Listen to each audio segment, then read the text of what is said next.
ഈ സർക്കാരിൻ്റെ പുതിയൊരു പദ്ധതി വന്നിട്ടുണ്ട്, ജീവാനന്ദം. അതെ, പേരിൽ തന്നെ ഒരു ആനന്ദമുള്ള, ജീവനും ആനന്ദമുള്ള പദ്ധതിയാണ്. പക്ഷേ അത് വലിയ ആനന്ദത്തിന് ഇട നൽകുന്നതല്ല. വിവാദത്തിൽ ആറാടിക്കൊണ്ടിരിക്കുകയാണ് ഇപ്പോൾ. അത് വാർത്തയായപ്പോൾ തന്നെ വിവാദവും അതിനൊപ്പം ചേർന്നു. അപ്പോൾ എന്താണ് ഈ ജീവാനന്ദം?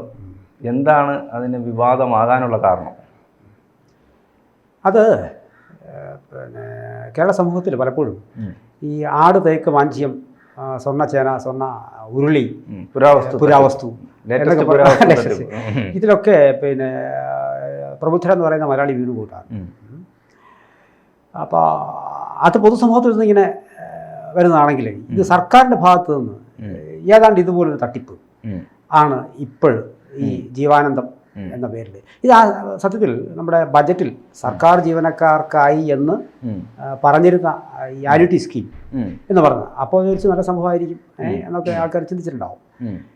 അതായത് സർക്കാർ ജീവനക്കാരൻ്റെ ശമ്പളത്തിൽ നിന്ന് അവൻ്റെ അനുമതി ഇല്ലാതെ എന്നാണ് നമുക്കിപ്പോൾ മനസ്സിലാകുന്നത് ഒരു നിശ്ചിത തുക പിടിക്കുക, തീരുമാനിച്ചിട്ടില്ല. ഇത് നടപ്പാക്കാനായിട്ട് ഇൻഷുറൻസ് വകുപ്പുമായി ചേർന്നിട്ടുള്ളൊരു സംവിധാനമാണ്. അപ്പോൾ ആ കാര്യങ്ങളൊക്കെ അവരെ ഏൽപ്പിച്ചിട്ട് രൂപരേഖ തയ്യാറാക്കാനും എങ്ങനെ, എന്ത്, എപ്പോൾ മുതൽ എന്നുള്ള കാര്യങ്ങളൊക്കെ ഇൻഷുറൻസ് വകുപ്പുമായി ചേർന്നിട്ടാണ് ചെയ്യുന്നത്. അപ്പോൾ അത് അങ്ങനെ അതിൻ്റെ ഒരു പ്രക്രിയ നടന്നുകൊണ്ടിരിക്കുകയാണ്. അപ്പോൾ ഇത് കേട്ടപ്പോൾ സർക്കാർ ജീവനക്കാർ എന്താണ് എന്നുള്ളതൊന്നും അന്ന് ചിന്തിച്ചിട്ടുണ്ടാവില്ല. പക്ഷെ ഇന്ന് അവർക്ക് മനസ്സിലായി ഇത് ഒരു പോക്കറ്റ് നേരിട്ട് സർക്കാർ എൻ്റെ അനുവാദമില്ലാതെ എൻ്റെ പോക്കറ്റിലേക്ക് ഇതിപ്പം വളച്ചു കിട്ടുന്നില്ല എന്ന് നമുക്ക് പറയാൻ വാസ്തവത്തിൽ. കാരണം ഇതൊരു വളരെ ഗുരുതരമായ പിന്നെ സാമ്പത്തിക പ്രതിസന്ധിയിലൂടെ കടന്നു പോകുന്നത് സർക്കാർ തന്നെ പറഞ്ഞിട്ടുണ്ട്. അവസാനം ഗത്യന്തരമില്ലാതെ സർക്കാർ തന്നെ ഇത് പിന്നെ അനുവദിച്ചു കൊടുത്തിട്ടുണ്ട്, സമ്മതിച്ചു കൊടുത്തിട്ടുണ്ട്. അപ്പോൾ ഇതൊരു വലിയ പിന്നെ കൊള്ളയാണ്. നിലനിൽപ്പിനായി മാത്രം ചെയ്യുന്ന സർക്കാർ ജീവനക്കാരുടെ, ഇപ്പോൾ സർക്കാർ ജീവനക്കാരുടെ കയ്യിൽ നിന്ന് പിന്നെ ഒരു പൈസ പിടിക്കുമെന്ന് പറഞ്ഞാൽ മറ്റുള്ള ആൾക്കാർക്ക് ചിലപ്പോൾ ഒരു സന്തോഷമൊക്കെ തോന്നിയേക്കാം. അത് സർക്കാർ ജീവനക്കാർ തന്നെ വരുത്തി വെച്ചതാണ്. കാരണം ചെറിയ പക്ഷം സർക്കാർ ജീവനക്കാർ തന്നെ അവരുടെ സ്വഭാവം കൊണ്ടാണ് പൊതുസമൂഹത്തിൽ ഇങ്ങനെ ഒരു ധാരണ ഉണ്ടാക്കി വെച്ചിട്ടുള്ളത്. അപ്പോൾ അതുകൊണ്ട് വലിയ പിന്തുണയൊന്നും ചിലപ്പോൾ പൊതുസമൂഹത്തിൽ നിന്ന് കിട്ടണമെന്ന് നിർബന്ധമൊന്നുമില്ല.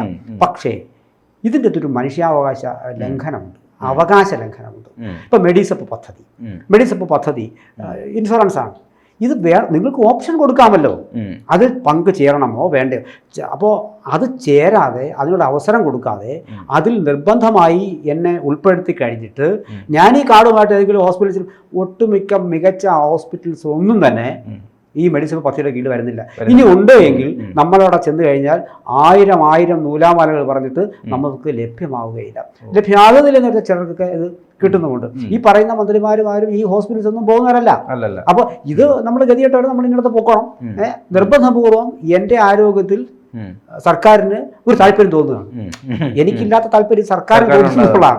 അപ്പോൾ ഇവിടെയും അതാണ് സംഭവിക്കുന്നത്. ഏറ്റവും വലിയ രസം എന്ന് പറയുന്നത്, ഈ ഒരു തുക പിടിച്ചു കഴിഞ്ഞാൽ ഒന്ന് ആലോചിച്ച് നോക്കി, ഈ ലക്ഷോപലക്ഷം വരുന്ന സർക്കാർ ജീവനക്കാരിൽ നിന്ന് ഒരു തുക, ഒരു 500 1000 ഒക്കെ ആയിരിക്കാം, അല്ലെങ്കിൽ ചിലപ്പോൾ അതിന് മുകളിൽ ആയിരിക്കാം. പറയുന്നത് പെൻഷൻ പറ്റിയതിന് ശേഷം നിങ്ങൾക്ക് തന്നെ തവണകളായിട്ട് കിട്ടുള്ളൂ. അതാണ്. അപ്പോൾ തവണകളെ, അപ്പോൾ ഇല്ലെങ്കിൽ നമുക്കൊരു ബൾക്ക് എമൗണ്ട് പെൻഷൻ കിട്ടുമ്പോൾ ഒരുമിച്ച് കിട്ടും. ഇത് അത് കൊടുക്കില്ല, തവണകളായി തന്നെ മടക്കി കൊടുക്കേണ്ടി വരും എന്നുള്ളത് ഒരു സന്തോഷമായ കാര്യം. അതാണ് ഒറ്റയടിക്ക് ഓരോ മാസവും ഒരു നിശ്ചിത തുക സർക്കാർ ജീവനക്കാരൻ്റെ പോക്കറ്റിൽ കൈയിട്ട് കൊണ്ട് തന്നെ കാര്യങ്ങൾ നടന്നു പാടുന്നത് അത്ര പാടിലാണ്. അപ്പോൾ ഏത് വിധേനയും ഇത് കൊള്ളയടിക്കുക എന്നുള്ളതാണ്. ഇത് ഏറ്റവും വലിയ വിരോധാഭാസം എന്ന് പറയുന്നത് ഇത് ഇടതുപക്ഷ സർക്കാരിൽ നിന്നാണ് വന്നിരിക്കുന്നത്. ഇപ്പോൾ കേരളത്തെ ഞെട്ടിച്ചുകൊണ്ടുള്ളൊരു 32 ദിവസം സമരം ഉണ്ടായിരുന്നു ആന്റണിയുടെ പിന്നെ ഭരണകാലത്ത്. 32 ദിവസത്തെ സമരമാണ്. 32 ദിവസത്തെ അന്ന് ഉയർന്നു കേട്ട പറഞ്ഞതാണ്. അത് ഈ ലീവ് സറണ്ടറും അല്ലെങ്കിൽ അധിക പ്രവൃത്തി ദിനങ്ങളും ഒക്കെ ആയിട്ട് ബന്ധപ്പെട്ടിട്ടുള്ള ചില അതും കുറച്ചധികം കാര്യങ്ങളുണ്ടായിരുന്നു. അതിനൊക്കെ എതിരായിട്ട് വാസ്തവത്തിൽ വളരെ നിസ്സാരമായ, ഇതൊക്കെ വെച്ച് നോക്കുമ്പോൾ എത്രയോ നിസ്സാരം. അന്ന് ഈ സമരം 32 ദിവസത്തെ ഈ സമരം നടക്കുന്ന സമയത്ത് എന്തൊക്കെ പ്രലോഭനമാണ് ജീവനക്കാർക്ക്. ഈ സമരം അവസാനം പിന്നെ ഇടതുപക്ഷ പ്രസ്ഥാനങ്ങൾ തുടങ്ങി ഈ സമരം അങ്ങ് വിപുലമായി. സമൂഹം തന്നെ ഈ സമരത്തിന് ഏറ്റെടുക്കുന്ന ഒരു ഘട്ടത്തിൽ പൊടുന്നനവേ ഈ സമരം അങ്ങ് നിൽക്കുകയാണ്. എപ്പോൾ നിർത്തണമെന്നും എപ്പോൾ നിർത്തിക്കണമെന്നും ഒക്കെ പ്ലാൻഡ് ആയിട്ടുള്ള സമരമായിരുന്നു. ഈ 32 ദിവസം സമരം ചെയ്ത അധ്യാപകന് അല്ലെങ്കിൽ സർക്കാർ ജീവനക്കാരന് ഒരു ദിവസത്തെ ശമ്പളം പോലും ഇത് മുഴുവൻ നമ്മൾ ഭരണത്തിൽ വന്നു കഴിഞ്ഞാൽ കൊടുക്കുമെന്നാണ് വാഗ്ദാനം. നമ്മൾ വന്നു, പലവട്ടം വന്നു, 1 മാസത്തെ കൊടുത്തില്ല, കൊടുക്കേണ്ട കാര്യമില്ല, പണി ചെയ്യാതെ സമയമായിരുന്നു. പക്ഷെ 1 ദിവസത്തെ കൊടുക്കും പ്രതീകാത്മകമായിട്ട്, അതുപോലും കൊടുത്തില്ല. അതുപോലും ഇന്ന് ചോദ്യം ചെയ്യാൻ പിന്നെ കഴിയുന്നില്ല. ഇനി മറ്റൊരു കാര്യം എന്ന് പറയുന്നത്, ഈ ജീവാനന്ദ പദ്ധതി എന്ന് പറയുന്നത് പലതുപോലെ തന്നെ ഒരു പോക്കറ്റ് അടിയാണ്. അത് ഇപ്പോൾ നിങ്ങൾ ആലോചിച്ച് കഴിഞ്ഞാൽ എത്രയോ പൈസ കുടിശ്ശികയായിട്ട്, ഇപ്പോൾ പെൻഷൻ, ക്ഷേമ പെൻഷൻ കുടിശ്ശികയൊക്കെ മാറ്റി നിർത്താം. ഇവിടെ തന്നെ DA ഇനത്തിൽ കിട്ടാനുള്ള തുക ഇതുവരെ ലഭ്യമായിട്ടില്ല. അപ്പോൾ മറ്റുള്ളവരുടെ കാര്യം ഒന്നൊക്കെ ചോദിക്കാം. ജീവനക്കാർ രഹസ്യമായിട്ടെങ്കിലും പറയുന്ന വലിയ പരാതിയാണ് DA കിട്ടുന്നില്ല. ഇടതുപക്ഷ നേതാക്കൾ പോലും പറയുന്നതാണ്, അവർക്ക് മിണ്ടാൻ കഴിയുന്നില്ല. എല്ലാവരും ഈ വിധേയത്വത്തിൻ്റെ അങ്ങേയറ്റത്തെ ഒരു ഘട്ടത്തിലേക്ക് ചെന്നെത്തി നിൽക്കുകയാണ്. വല്ലാത്തൊരു അടിമത്തമാണ് വാസ്തവത്തിൽ അവർക്ക് ഉള്ളത്. അതുകൊണ്ട് തന്നെ വാസ്തവത്തിൽ ഈ സമരം, ഇന്നിപ്പോൾ പത്രങ്ങളിലൊക്കെ ഞാൻ വായിച്ചു, എല്ലാവരും കൂടി ഒരുമിച്ച് വലിയ സമരത്തിലേക്ക്, എവിടാ? ഒരു സമരം നടക്കാൻ പോകുന്നില്ല, ഒരു സമരം നടക്കാൻ പോകുന്നില്ല. ഒരു സമരം നടന്നാൽ വിജയിക്കില്ല. കേരളത്തിൽ സമരങ്ങൾ വിജയിക്കില്ല എന്ന ഘട്ടമാണിപ്പോൾ ഉള്ളത്. അങ്ങനെ ഒരു ഘട്ടത്തിൽ കൊണ്ടെത്തി നിൽക്കുകയാണ്. സത്യത്തിൽ വളരെ വിരോധാഭാസം. ഈ കമ്മ്യൂണിസ്റ്റുകൾക്ക് വാസ്തവത്തിൽ നടത്താനുള്ള ഒരു ഇല്ല, സമരം നടത്താനുള്ള കപ്പാസിറ്റി, എന്തും എങ്ങനെയും കാട്ടി സമരം നടത്താനുള്ള കപ്പാസിറ്റി ഉള്ള ഒരു പ്രസ്ഥാനമാണ് ഇപ്പോൾ ഭരണത്തിരിക്കുന്നത്. അത്തരത്തിൽ അവർ സമരങ്ങൾ നടത്തിയിട്ടുമുണ്ട്. പക്ഷേ ക്രമേണ അത്തരം സമരങ്ങളൊക്കെ കേരളത്തിൽ വിലപ്പോകാത്ത ഒരു സാഹചര്യത്തിൽ കൊണ്ടുചെന്നെത്തിക്കുകയാണ് ചെയ്തത്. സമരം വേണമെന്നല്ല ഞാൻ പറയുന്നത്, പക്ഷേ അവകാശ സമരങ്ങൾ എപ്പോഴും ഒരു സമൂഹത്തിൻ്റെ ഭാഗം തന്നെയാണ്. അങ്ങനെയാണ് നമ്മൾ നേടിയെടുത്തിട്ടുള്ള പലതും. അപ്പോൾ അതാകാം വാസ്തവത്തിൽ. അത് എന്തിനു വേണ്ടി, നിങ്ങളുടെ കോസ് എന്താണെന്നാണ് അതിൻ്റെ ലക്ഷ്യം. അത് ഇല്ലാത്ത ഒരു അവസ്ഥയിലേക്കാണ് ഇപ്പോൾ എത്തിച്ച് നിർത്തിയിരിക്കുന്നത്. അവിടെ നിന്നുകൊണ്ട് ഇതിനെതിരെ ഏതെങ്കിലും ഒരു തരത്തിലുള്ള സമരം വരികയാണെങ്കിൽ കൂടിയും ഈ നിർബന്ധ പിരിവിനെതിരെ, ഇത് നിർബന്ധ പിരിവാണ് വാസ്തവത്തിൽ. എൻ്റെ അവകാശത്തിന്മേലാണ് കൈവയ്ക്കുന്നത്.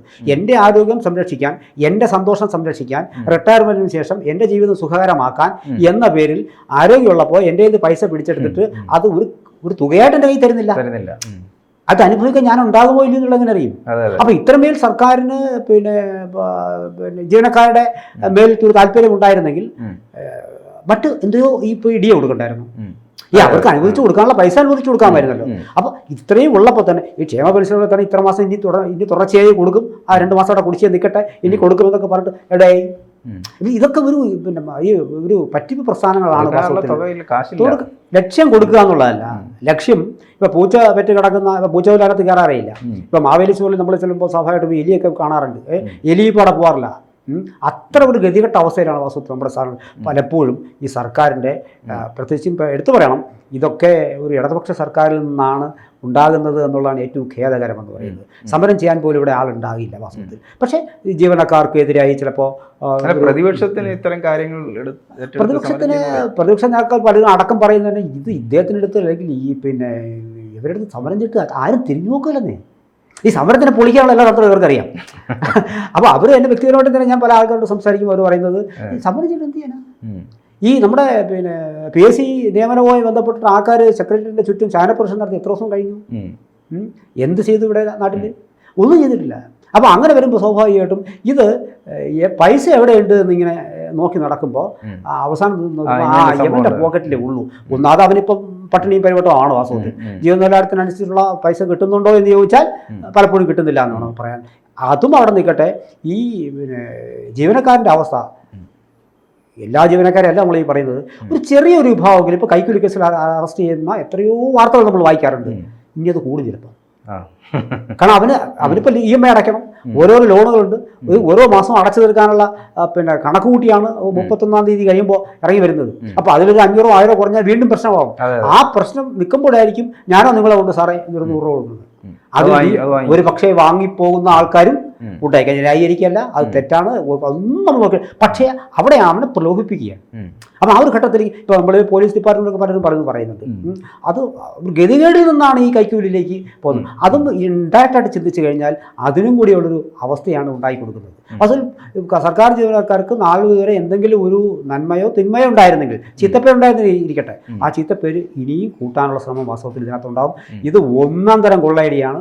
ഒരു കാരണവശാലും ഇതിനെതിരെ വാസ്തവത്തിൽ ഒരു കൂട്ടായ്മ വേണം ഉണ്ടാവാനുള്ളത്. ആ കൂട്ടായ്മ ഉണ്ടാകില്ല. അതാണ് അതൊരു വലിയ ദുര്യോഗം എന്ന് പറയുന്നത്. ഇപ്പോൾ കോൺഗ്രസ് ഭരിക്കുമ്പോൾ കോൺഗ്രസ് സംഘടന സമരത്തിൽ വരില്ല, അവർക്ക് എതിർപ്പ് കാണും, സമരത്തിലേക്ക് വരില്ല.